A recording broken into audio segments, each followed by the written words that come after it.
장마철입니다.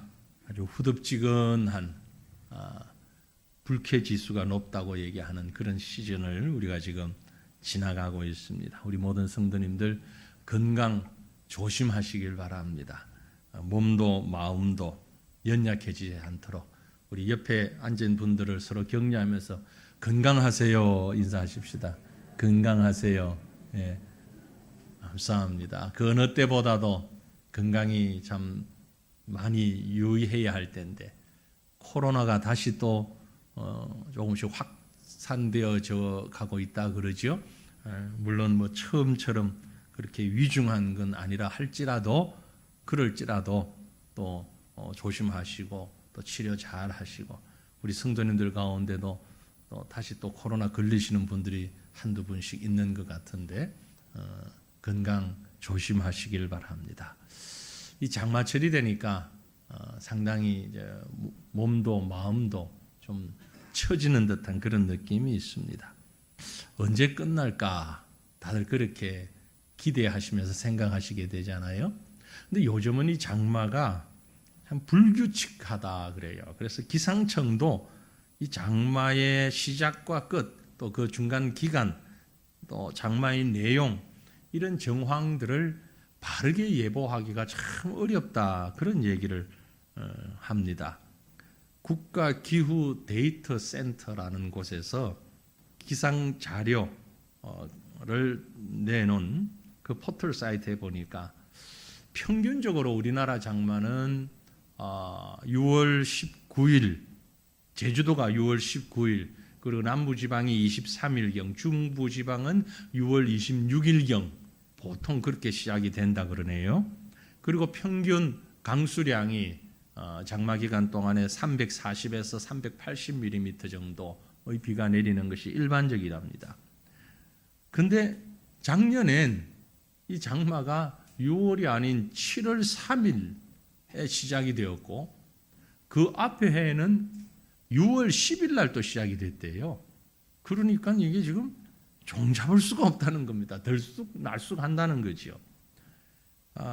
작년에 장마 기간이 17일밖에 안 됐답니다. 그런데 그 앞에 해에는 47일이었대요. 그러니까 우리가 뭐 기상청에 일하는 사람이 아니라 할지라도 상당히 어렵다. 그러니 그 소리를 듣는 국민들 입장에서는 어느 게 맞는 거야?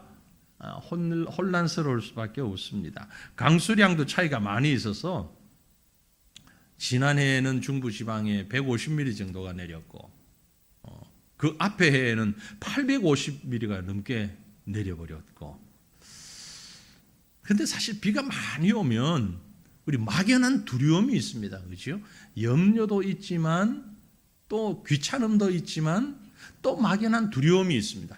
이렇게 비가 많이 와가지고 어떡하나. 전 여러분들도 그러겠지만은 작년부터 비가 많이 오면 하나의 걱정이 더 생겼습니다. 그럴 리야 없을 것이라고 생각되지만 우리 예배당 이 대예배실이 지하에 있다 보니까 만약에 이 물이 어떻게 흘러 넘쳐서 1층으로 조금만 들어오게 된다면 곧바로 지하까지 내려오잖아요. 물이 내려오다가 여기 예배당이네 그만 내려가자 이러진 않잖아요. 물은 무조건 낮은 곳으로 들어오니까 1층에 조금만 물이 들어와도 이건 바로 예배당까지 물이 들어오게 되는 상황이 되니까 혹시 그렇지 않을까 늘 염려가 되고 또 살펴보게 되고 그렇습니다. 뭐 그뿐만이 아니라 할지라도 이 비가 세차게 내리게 되면 폭우가 쏟아질 때면 어쩌면 본능적으로 우리에게 두려움이라는 마음의 감정이 생겨나는 것 같습니다. 그런데 분명한 건 저도 알고 여러분도 압니다. 이 세상이 멸망할 때 물로 멸망합니까? 안 합니까? 앞으로는 안 할 것이라고 성경이 약속을 했거든요. 잘 아시잖아요. 창세기 9장 11절에 내가 너희와 언약을 세울 것인데 다시는 모든 생물이 홍수로 멸하지 아니할 것이라. 땅을 멸할 홍수가 다시 있지 아니할 것이다. 성경에 아주 못 박아서 약속하고 있습니다. 그러니까 뭐 개인적으로는 물 때문에 피해를 보기도 하고 심지어 안타깝지만 생명을 잃기도 하고 하지만 전 인류적으로, 전 국가적으로 혹은 우주적으로 물로 인하여서 완전히 멸망당하는 심판은 다시 있지 않을 것입니다. 약속하신 하나님, 그 능력을 가지신 하나님을 믿습니다. 그럼에도 불구하고 우리 피 속에 흐르는, 저는 그게 피 속에, 감정 속에 흐르는 것이라고 생각되어지는데 노아 홍수 이후부터 생겨났지 않았을까 추정합니다. 큰 비가 오게 되면 우리 마음에 왠지 모르는 불안감이 엄습해 오는 것입니다. 이것을 본능이라고 할 수 있겠죠. 바로 홍수 심판을 겪은 인류의 본능 아닐까라는 생각이 됩니다. 성경에 보면 엄청난 홍수 사건이 있었습니다. 우리가 잘 아는 노아의 홍수라고 일컫는 사건이죠. 해마다 여름 되면 100년 만에 비가 내린다, 10년 만에 이런 비가 온다, 이런 얘기를 종종 하곤 하는데 이런 비와는 비교할 수 없을 만큼 그야말로 엄청난, 말로 표현할 수 없는 그런 놀라운 비가 쏟아졌습니다. 이 홍수 사건은 이 일로 인해서 물 속에 사는 생명체 말고 그 위에 살아가는 코로 호흡하는 모든 생명체가 노아의 8가족과 그 방주 안에 탔던 생명 외에는 다 멸망당하는, 그래서 어떤 사람들은 이 사건이 너무 어마어마한 사건이기 때문에 설화 혹은 신화라고 표현하기까지 하는데 사실은 설화도 아니고 전설도 아니고 분명한 역사적 사건으로 이 땅에 있었습니다. 우리는 이 역사적 사건을 분명히 믿습니다. 사람들이 뭐라고 핑계를 하고 뭐라고 얘기를 한들 그건 사실이 아니고 실제로 있었던 일입니다. 그런데 이 사건을 주도하신 분은 누구냐? 바로 다름 아닌 천하 만물을 창조하신 창조자 여호와 하나님이십니다. 이 또한 정말 놀라운 일입니다. 그렇죠? 어떤 사건 사고에 비해서도 정말 큰 파괴의 역사가 일어난 이 사건이 친히 만물을 창조하신 하나님이 행하신 일이라는 사실입니다. 우리 하나님이 세상을 만드실 때에, 여러분 창세기 1장과 2장을 보시면은 세상을 만드실 때에 가장 많이 하셨던 말씀이 보시기에 좋았더라. 야, 너무 좋다. 야, 너무 좋다. 야, 참 멋있다. 참 좋다. 보시기에 좋았더라 말씀하셨어요.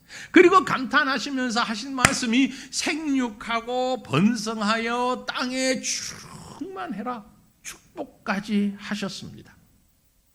그랬던 하나님께서 6장에 와서 오늘 우리가 읽은 본문 말씀 바로 앞부분에 6장의 6절, 7절 이렇게 가보면 땅 위에 사람 지으심을 한탄하셨다, 그런 표현까지 나옵니다. 그리고 그 세상을 손수 멸망시키셨던 것입니다. 이 엄청난 사건입니다. 오늘 아침 우리는 이 엄청난 사건의 현장을 다시 한번 생각하면서 우리에게 말씀하시는, 이 사건을 통하여 우리에게 말씀하시는 하나님의 음성에 귀를 기울이시기를 바랍니다. 그럼 왜 하나님께서 이렇게 하셨을까? 말씀드린 대로 너무너무 좋았던 세상을 바라보신 하나님께서 왜 갑자기 세상을 멸망시키고 말았을까? 바로 우리가 읽었던 말씀 앞부분에 12절 말씀을 보니 답이 있습니다. 하나님이 보신즉 땅이 부패하였으니 이는 땅에서 모든 혈육 있는 자의 행위가 부패함이었더라. 부패하였다. 이보다 더 분명한 이유가 어디 있습니까? 혹시 여러분이 며칠 전에 아주 좋은 식당에 가서 누구로부터 정말 맛있는 음식을 대접받고, 네, 1인분에 한 50만 원쯤 하는 그런 요리가 있는지 모르겠습니다만 너무 값지고 좋은 요리를 하나 또 포장해 와서 냉장고 안에 다음에 먹어야지, 내일 먹어야지, 그리고 넣어놨는데 깜빡 잊어버리고 일주일이 지났어. 열어보니까 곰팡이가 나버렸어. 어떻게 해야 되죠? 고민을 하고 물어요, 그걸? 그죠? 버려야지. 그 말입니다, 지금. 지금 이 말씀은 바로 그 말씀이에요. 하나님이 보시기에 좋았던 세상인데 하나님이 보신즉 부패해버렸더라. 그 부패해서 도저히 더 이상 둘 수가 없더라. 하나님이 왜 홍수를 통하여서 세상을 멸망시키셨느냐? 죄로 가득 덮여 도무지 더 이상 유지될 수 없는 세상, 모두가 멸종해야만 하는 세상을 하나님이 보시고 그대로 둘 수 없어서 공의를 행하신 것입니다. 그러나 우리 하나님이 누구십니까? 전능하신 하나님, 사랑의 하나님. 그래서 그 멸망의 와중에도 한 사람 노아를 선택하시고 구원의 은혜를 베풀어 주신 것입니다. 해서 6장 8절에 보면 그러나 노아는 여호와께 은혜를 입었더라. 여기에 사실 포인트가 있습니다. 공의롭고 놀라우신 하나님의 심판, 동시에 하나님의 무한하신 사랑, 양면을 모두 볼 수 있는 귀중한 부분입니다. 죄로 인하여 죽을 수밖에 없는 동일한 인생이었던 노아라고 특별하지 않았습니다. 노아라고 해서 대단하지 않았습니다. 그러나 하나님은 노아를 아무 조건 없이 선택하시고 은혜 베푸셔서 구원하시기로 작정하신 것입니다. 노아 홍수 사건의 핵심은 바로 여기에 있습니다. 여기에 분명한 하나님의 메시지가 있는 것이죠. 성경은 모든 사건이 그렇듯이 이 사건마다 분명한 역사적 사실 속에 동시에 하나님이 우리에게 말씀하시고자 하시는 메시지가 있습니다. 노아의 홍수 사건 역시 죄악에 대하여 철저하게 심판하시는 하나님, 아울러서 예수 그리스도로 통한 구원의 역사, 하나님의 사랑의 역사를 보여주고 있는 것입니다. 그래서 오늘 우리는 모든 사람이 잘 아는 이 홍수 사건을 잠깐 생각하면서 이 무더위에, 제가 여름 무더위에 이 말씀을 드리는 이유는 혹시 언제 비가 올지 모르지만 비가 올 때마다 이 말씀을 한 번씩 더 연상하시라고, 더 떠올리시라고 이 말씀을 준비하고 함께 나누기를 원합니다. 여러분, 우리가 잘 아는 대로 오늘 이 홍수 속에 두드러진 한 물체가 있는데 그게 바로 방주입니다. 본문으로 읽었던 말씀에 보면 방주를 이렇게 지으라고 하나님이 명령하셨습니다. 그 내용은 예전에도 우리가 또 살폈고 나중에 또 살필 수 있기 때문에 구체적인 사이즈나 그 모형이, 그 방주에 대해서는 다음에 얘기를 하기로 하고, 방주가 가진 의미입니다. 그 방주는 무슨 의미가 있습니까? 바로 그리스도의 모형입니다. 방주는 그리스도의 모형이고 그 안에 있는 구원받은 자는 하나님의 백성들입니다. 이 사실을 우리가 꼭 기억하셔야 됩니다. 홍수 중에 방주의 역할은 무엇이었는가? 한마디로 죽음에서 구원받는 수단이었습니다.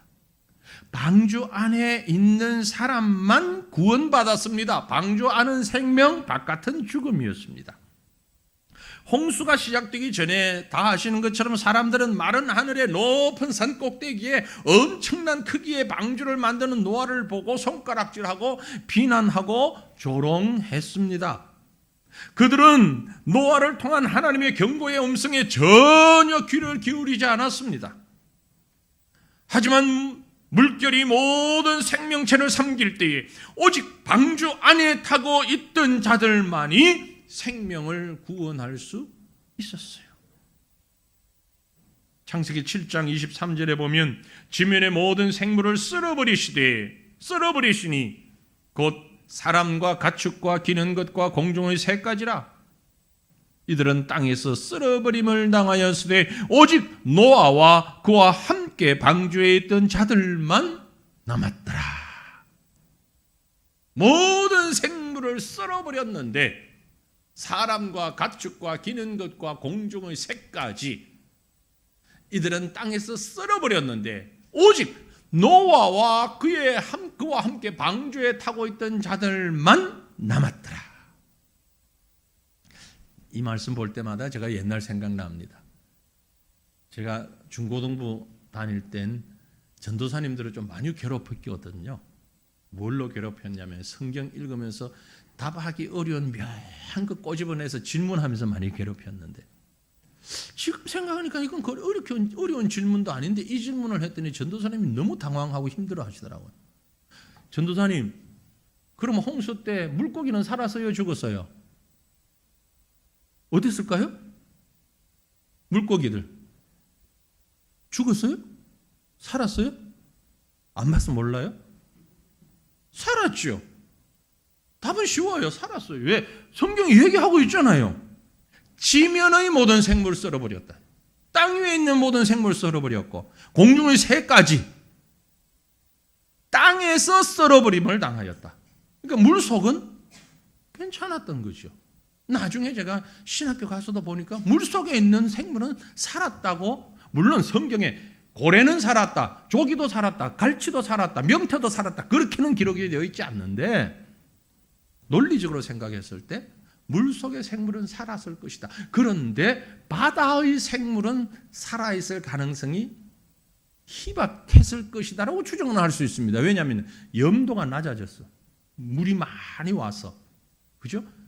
민물 생선, 강에서 사는 생물들은 살아있을 가능성이 크고 바다에 사는 생물은 죽었을 가능성이 크고 또 물고기들 가운데 깊은 바다에서 생명을 유지할 수 있는 그런 물고기들은 아무 문제 없이 살았을 터인데 물고기 중에도 수압이 세면 깊은 물속에서는 살 수 없는 생명체도 있잖아요. 이런 것들은 또한 죽었을 가능성도 있다. 뭐 그렇게 답을 하면 될 것 같은데 왜 그 전도사님이 답을 못했을까? 이 본문을 볼 때마다 생각입니다. 그건 여담이었고 아무튼 지면에 있는 모든 건 다 죽었어요. 근데 여기서 강조하는 건요, 뭐는 죽었다, 뭐는 살았다가 아니라 살아있는 것입니다. 무엇? 오직 노아와 그와 함께 방주에 있던 자들만 남았더라. 무슨 말씀입니까? 예수님의 죽음 가운데서 유일한 구원의 길이요 그 안에 거하는 자만이 철저하게 그 생명이 보존되었다는 것을 말합니다. 저는 이 말씀과 함께 로마서 8장 1절로 2절 말씀을 비교해서 보면 확실하다고 여겨집니다. 그러므로 이제 그리스도 예수 안에 있는 자에게는 결코 정죄함이 없나니 이는 그리스도 예수 안에 있는 생명의 성령의 법이 죄와 사망의 법에서 너를 해방하였기 때문이라. 그리스도 예수 안에 있는 자에게 결코 정죄함이 없습니다. 물고기가 살았나 죽었나를 따지는 것은 사실 어리석은 일이에요. 그 홍수 사건에서 주는 것은 모든 생명체가 죽었다. 그러나 방주 안에 있는 자만 살았다. 이로보아서 방주는 죽음 가운데서 생명을 구원하시는 그리스도와 같은 생명의 장소였음을 우리에게 말씀하고 있는 것입니다. 자, 그렇다면 오늘 우리가 사는 이 시대는 어떻습니까? 비가 와서 생명체가 죽을 정도는 아닙니다. 하지만 말세를 묻는 제자들의 질문에 예수님은 이렇게 대답하십니다. 마태복음 24장 3절로 8절 말씀, 이 시대의 모습을 주님이 말씀하셨는데 우리 다 같이 함께 읽겠습니다. 예수께서 감난산 위에 앉으셨을 때에 제자들이 조용히 와서 이르되 우리에게 이르소서 어느 때에 이런 일이 있겠사오며 또 주의 일하심과 세상 끝에는 무슨 징조가 있사오리이까? 예수께서 대답하여 이르시되 너희가 사람의 미혹을 받지 않도록 주의하라. 많은 사람이 내 이름으로 와서 이르되 나는 그리스도라 하여 많은 사람을 미혹하리라. 난리와 난리 소문을 듣겠으나 너희는 삼가 두려워하지 말라. 이런 일이 있어야 하되 아직 끝은 아니니라. 민족이 민족을, 나라가 나라를 대적하여 일어나겠고 곳곳에 기근과 지진이 있으리니 이 모든 것은 재난의 시작 아멘. 종교, 사회, 문화 많은 부분에서 죄는 점점 깊어져 가고 이제는 죄에 대하여 무감각하고 무기력해지기까지 한 것이 바로 오늘의 현실입니다. 과학, 철학, 도덕, 의술 모든 것이 죄에서부터 구별되어진 것이 하나도 없습니다. 신문, 방송, 모든 언론을 통하여 들려오는 소식들은 마치 죄악 올림픽 하는 것 같아요. 누가 더 악한 사람이냐? 누가 더 선을 가장한 악이냐? 누가 더 악을 그럴듯하게 포장하느냐? 경연대회하는 것 같아요. 이게 우리의 현실입니다. 아무리 높은 산에 지붕 꼭대기, 나무 꼭대기 위에 올라가도 밀려오는 죄악의 물을 피할 수 없는 것이 오늘의 현실이라고 보여집니다. 저도 여러분도 이제는 죄의 물결 속에 갇혀가고 있습니다. 점점 죽음의 그림자가 다가오고 있습니다. 저도 여러분도 우리 가족도 우리 이웃도 모두 여기서 허우적거리고 있습니다. 이 죄악 가운데서 말이에요. TV를 틀어도 라디오를 들어도 영화를 봐도 책을 들고 소설을 봐도 잡지를 봐도 인터넷을 켜도 모든 곳에 죄악의 홍수가 지금 범람해서 어디 하나 마음 놓고 우리의 영을 내려놓을 곳이 없습니다. 이럴 때에 우리에게 주신 생명의 길은 오직 하나 있습니다. 무엇입니까? 주 예수를 믿어라. 그리하면 너와 내 집이 구원을 얻으리라. 너무나 간단한 말씀, 너무나 잘하는 말씀. 여러분, 전도용어로 불신자에게만 하는 말씀 아닙니다. 오늘 믿음의 삶을 살아가는 죄악 세상 가운데서 이 죄악의 물결에 흐득이며 살아가는 저와 여러분을 향한 말씀입니다. 주 예수를 믿어라. 그리하면 너와 내 집이 구원을 받으리라. 이 이외에는 길이 없다. 이 이외에는 길이 없다. 심판에서 죽음 가운데서 생명을 얻을 길은 오직 하나뿐, 예수 그리스도. 그 그리스도의 몸을 이 땅에 세워주신 것이 바로 교회입니다. 그런 의미에서 마지막 희망은 교회에 있습니다. 교회는 바로 성도 여러분 한 사람 한 사람을 말하는 것입니다. 이 교회는 바로 이 죄악의 홍수 가운데서 세워주신 생명의 방주라는 말입니다. 그러므로 복음을 잃어버리고 생명을 잃어버린 교회는 이름을 교회라 할지라도 더 이상 교회가 아닙니다. 교회 규모가 아무리 크고 활동이 아무리 많다 할지라도 복음이 퇴색하고 생명 구원의 역사가 중단된 교회는 구제단체가 될 수 있지만, 사회단체는 될 수 있겠지만 더 이상 교회가 아닙니다. 교회는 생명 구원의 사역이 그 중심에 있어야만 합니다. 예수 그리스도의 오심은 바로 이 교회를 세우시고 이 교회를 통하여 복음이 증거되고 그 복음을 통하여 죄인이 구원받는 귀한 역사를 위해서 교회를 세우셨고 저와 여러분을 부르신 줄로 믿습니다. 홍수 사건은 사실 사람을 죽이는 사건이 아닙니다. 우리가 반대로 이해하고 있는데 홍수 사건은 사람을 살리는 사건입니다. 왜냐하면 죄 때문에 온 세상이 멸망하고 죽어갈 때에 하나님께서 홍수를 일으켜서 그 중에 택한 자 8명과 방주 안에 있는 자들을 살리신 사건입니다. 그래서 물을 통해서 살리신 거예요. 물에 빠져 죽은 것만 생각하고 죽음의 사건으로 생각하시면 오해라는 얘기입니다.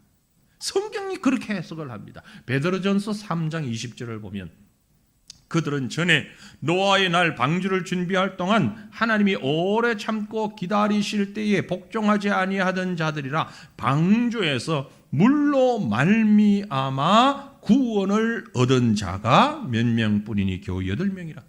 물로 말미암아 구원을 얻었다. 이 물은 무슨 물이죠? 홍수로 인하여 내린 물입니다. 물이 멸망의 도구가 아니라 구원의 도구가 되었다는 얘기입니다. 멸망의 도구는 죄악입니다. 죽음의 도구는 죄악이었고 물은 그 죄악 가운데서 구원의 도구로 하나님이 사용하셨던 것입니다. 물 때문에 죽은 게 아닙니다. 홍수라는 도구를 통하여 인하여 구원받은 자들, 바로 저와 여러분입니다. 홍수로 인한 물, 예수 그리스도의 십자가 사건입니다. 그래서 금방 읽었던 말씀 베드로전서 3장 20절 이어나오는 21절 말씀을 보면 물은 예수 그리스도께서 부활하심으로 말미암아 이제 너희를 구원하는 편이 곧 세례라.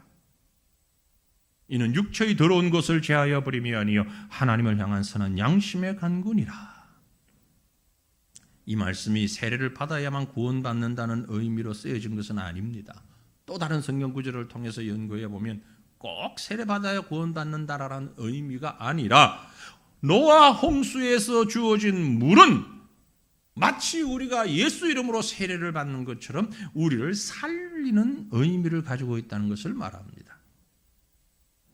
노아라는 하나님이 택하신 한 인물과 그에게 만들도록 명령하신 방주, 그리고 그 방주를 뜨게 하여서 그 안에 있는 자들에게 생명을 보존하게 한 홍수의 물, 이 모두는 우리를 살리는 예수 그리스도와 그가 이루신 교회의 상징이고, 그리스도가 아니고서는 이 마지막 때 구원받을 길이 없음을 가르쳐주는 귀한 메시지인 것입니다.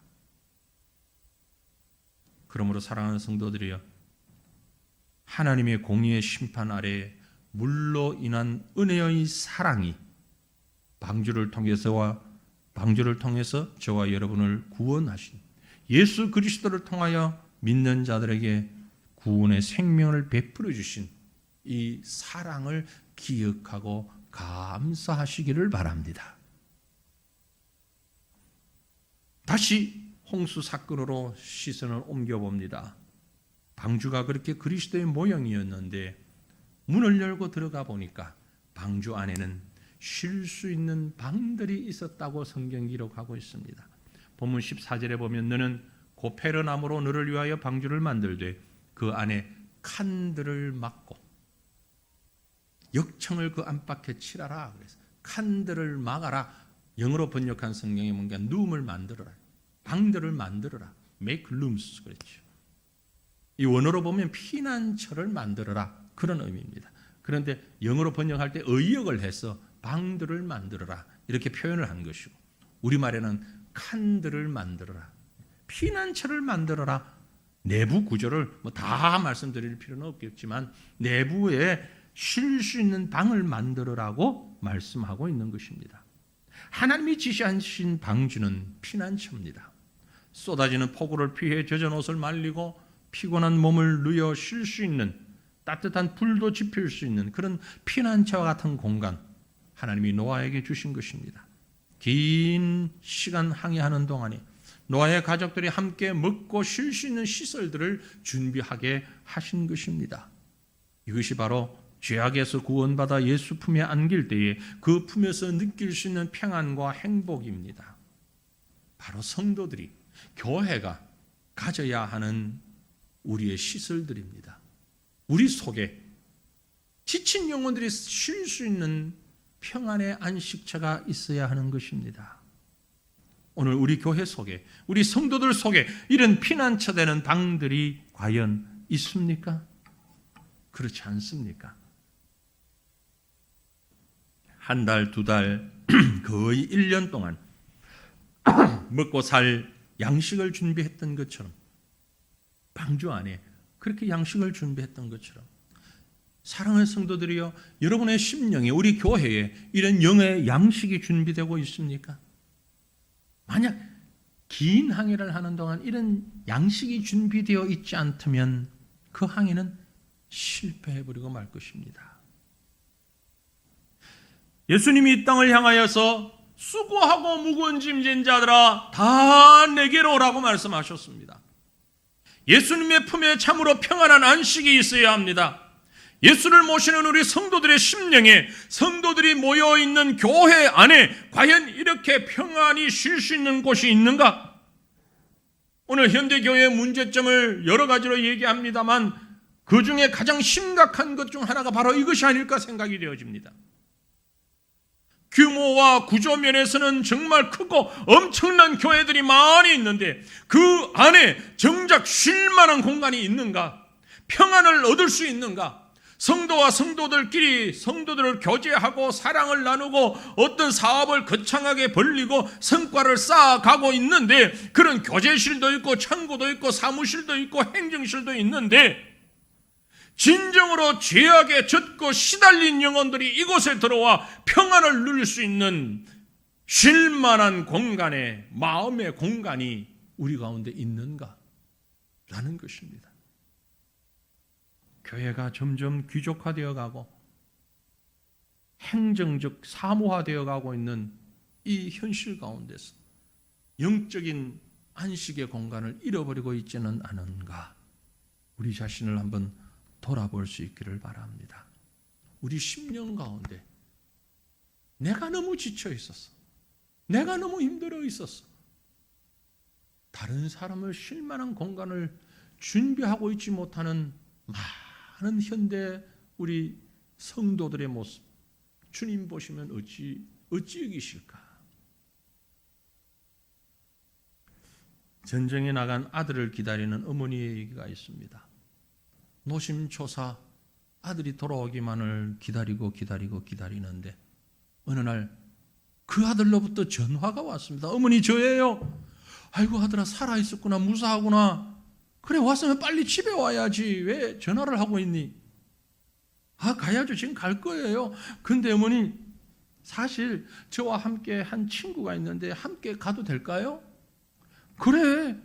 전쟁에서 함께 생사를 나눴던 친구라면 당연히 내 아들이나 마찬가지인데 데리고 와. 같이 와. 근데 어머니 그 아들이 그 친구가 지금 당장 돌아갈 집이 없어요. 그래서 우리 집에서 같이 좀 살아야 되는데 괜찮을까요? 괜찮지. 그럼 어서 와. 빨리 와. 데리고 와. 근데 어머니 조금 문제가 있어요. 무슨 문제인데? 이 친구가 전쟁을 하다가 두 다리와 두 팔을 다 잃어버렸어요. 한참 동안 정적이 흐르더니 얘야 너 마음은 알겠는데 잠깐이면 그럴 수 있겠는데 너 그건 평생 책임을 져야 되는 일인데 네가 그 아이의 팔과 다리가 되어서 평생 같이 살 수 있겠니? 깊이 생각해 봐야 되지 않겠니? 또 전화가 끊어져 버렸습니다. 대답 없이 전화는 끊어졌습니다. 다음 날 또다시 전화가 한 통 왔습니다. 누구누구네 집이죠? 예, 그런데요. 아드님 시신을 찾아가십시오. 여기 병원입니다. 아니 시신이라니 어제 전화 통화를 했는데 무슨 얘기예요? 불이 나게 엄마가 병원으로 쫓아가서 아들을 보는 순간 아연실색할 수밖에 없었습니다. 그 아들은 팔과 다리가 없는 부상된 상태였습니다. 아들은 마지막으로 어머니에게 확인하고 싶었던 것입니다. 자신의 변한 몸을 과연 받아줄 가정이 내 가정인지를. 여러분, 우리 가슴에 이런 안식의 공간이 있습니까? 비록 부모라 할지라도, 가족이라 할지라도, 성도라 할지라도 지치고 피곤한 심령, 상처받고 억눌린 온전하지 못한 심령들을 안고 품어주고 안식을 줄 만한 공간이 있는 교회, 이것이 바로 구원의 방주와 같은 교회일 것입니다. 저와 여러분의 심령에 이런 영혼들이 찾아올 수 있는 따뜻한 쉼의 공간이 준비되어질 수 있기를 주님 이름으로 축원합니다. 다시 본문으로 돌아갑니다. 마지막으로 이 방주는요, 잣나무로 만들고 역청으로 칠을 하라고 주님이 말씀하셨어요. 읽었던 본문 14절 말씀 다시 보면 너는 고페르나무로 너를 위하여 방주를 만들되 그 안에 칸들을 막고 역청을 그 안팎에 칠하라. 고페르나무, 우리에게는 생소한 나무인데 잣나무로 번역을 했습니다. 잣나무와 똑같지 않다는 거예요. 않다고는 해요. 어떤 자들은 삼나무, 또 다른 우리나라에는 없는 나무, 그런데 가장 가까이 할 수 있는 것이 잣나무. 1년 내내 변함이 없는 나무, 말라도 잘 비틀어지지 않고 잘 썩지 않는 나무라고 합니다. 당시로서는 최고의 재료였습니다. 이것은 바로 그리스도 예수의 불변적인 구원의 연속성, 이것을 의미하고 있습니다. 히브리서 13장 6절에 예수 그리스도는 어제나 오늘이나 영원토록 동일하시다고 그랬습니다. 이게 바로 고페르나무, 잣나무를 상징합니다.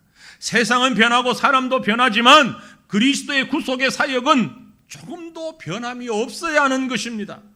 변하지 아니하는 그리스도를 머리로 하는 교회 또한 변하지 않아야 합니다. 특별히 그 진리가 변해서는 안 됩니다. 그 본질이 변해서는 안 됩니다. 왜 변합니까? 변하는 것은 기초가 튼튼하지 못하면 변합니다. 뿌리가 깊지 않으면 바람이 조금만 불어도 넘어질 수밖에 없습니다. 부스러집니다. 우리 모두가 아는 얘기지만 우리 한국 교회, 한국 성도들 얼마나 잘 변합니까? 신앙도, 계획도, 삶의 모습도 아주 조변석계라 그러죠. 수시로 변하죠. 그러다 보니 구원의 확신을 가진 자가 쉽게 변하는 안타까운 모습도 볼 수 있습니다. 사랑도 마찬가지고요. 여러분, 변치 않아야 됩니다. 구원의 방주는 변하지 말아야 됩니다. 교회는 진리 위에 서서 결코 변하지 말아야 합니다. 진리 위에 서면, 반석 위에 서면 변하지 않습니다. 뿐만이 아니고 그 방주는 역청으로 안팎을 치리라고 했어요. 역청이라는 말은 요즘 골타르 그런 것들로 표현되는데 그 역청의 원어가 코펠이라는 단어입니다.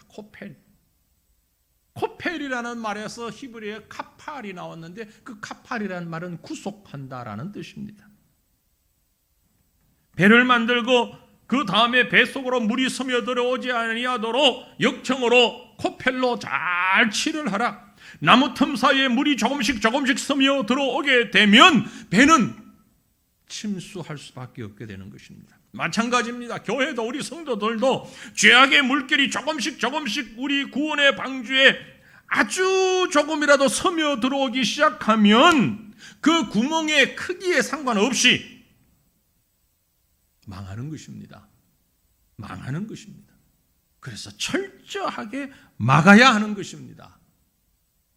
최근에 과천에 이단 단체들이 들어오려고 하는 것을 막기 위해서 여러 모습으로 지금 애를 쓰고 있습니다. 어떤 분은 그런 반대 이 얘기를 하실 수 있을지도 모릅니다. 아니 그 오면 어때? 한 구석인데 누가 그 얘기 하더라고요. 지식정보타운에 하나님의 교회 분양된 그 땅이 저 구석에 거의 의왕 인접해 있는 그쪽에 조그마한 거 있는데 그거 뭐 좀 두면 어때? 괜히 그걸 가지고 이렇게 시끄럽게 할 필요 있냐? 아니요, 그렇지 않습니다. 죄악의 물은요, 사이비의 물은요, 조금만 스며들어오면 전체가 망해버리는 것입니다. 아무리 큰 배라 할지라도 거기에 바늘 구멍만 하는 구멍이 있어서 물이 들어오기 시작하면 그 구멍은 점점 커질 테고 곧 배는 물에 빠져들어가고 말 것입니다. 이것쯤이야. 한 번쯤인데 어떻게? 그런 마음은 결코 가져서는 안 되는 생각입니다. 마태복음 4장에 보면 사탄이 예수님을 시험하는 그 장면을 우리가 볼 수 있는데 사탄 마귀가 예수님을 2번씩 시험하다가 3번째 온 세상을 보여주면서 뭐라고 그럽니까? 한 번만 나한테 절하면 안 되겠냐? 2번 하라는 것도 아니고 10번 하라는 것도 아니고 여러 사람 있는 데서 하라는 것도 아니고 아무도 없는 곳에서 한 번만, 여러분 한 번만에 속아 넘어가지 마십시오. 거기에 바로 죄악의 물이 홍수처럼 밀려 들어올 수 있습니다. 변치 않는 잣나무로 만들고 역청으로 칠한 방주, 그것은 곧 그리스도의 모형이며 현대 교회와 성도들이 지녀야 할 삶의 모습들입니다. 신앙생활하는 것이 결코 즐겁고 행복한 시간만 유지되는 것은 분명히 아닙니다.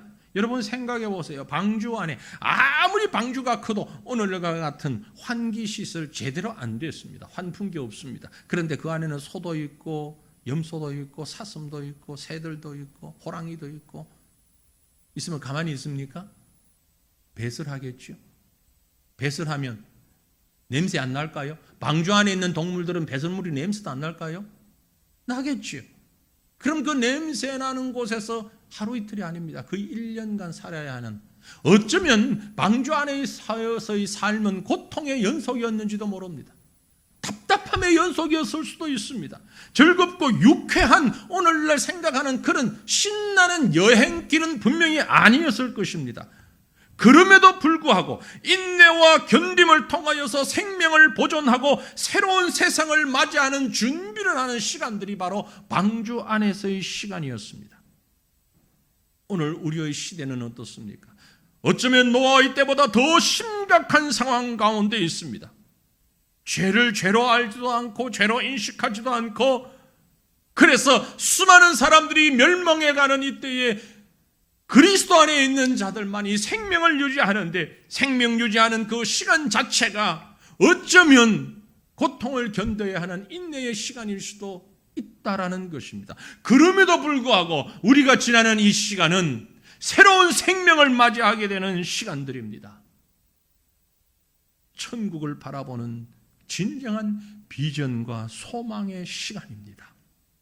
그러므로 사랑하는 성도들이요, 예수님이 이 땅에서 물 가운데서 구원하실 자들을 부르시기 위하여 육신을 입고 이 땅에 오셨을 때 죄악 가운데서 우리를 구원하신 주님의 그 손길을 바라보며 그 안에서 믿음으로 인내하며 생명을 유지하며 하나님을 찬양하는 하루하루를 살아가는 감사의 연속을 살아가는 저와 여러분 되시기를 간절히 바랍니다.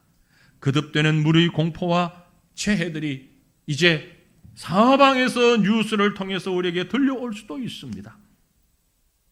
물리적인 물뿐만이 아니라 죄악의 물들이 우리를 감싸고 있는 모습이 우리의 현실입니다. 이 가운데서 저와 여러분은, 우리 교회는 평안과 안식의 방들을 준비하고 여러 모양으로 우리를 침입해 들어오고 있는 죄악의 요소들을 잘 막아서서 복음의 본질, 그 사명을 잃지 아니하고 주 안에서 참된 평안과 안식과 생명을 바라보는 귀한 방주로서, 귀한 교회로서 사명을 감당하는 우리 교회가, 우리 성도들이 되시기를 주님의 이름으로 축원합니다. 함께 기도하겠습니다. 마음을 모아 주님 앞에 기도하기 원합니다. 하나님, 이 마지막 때에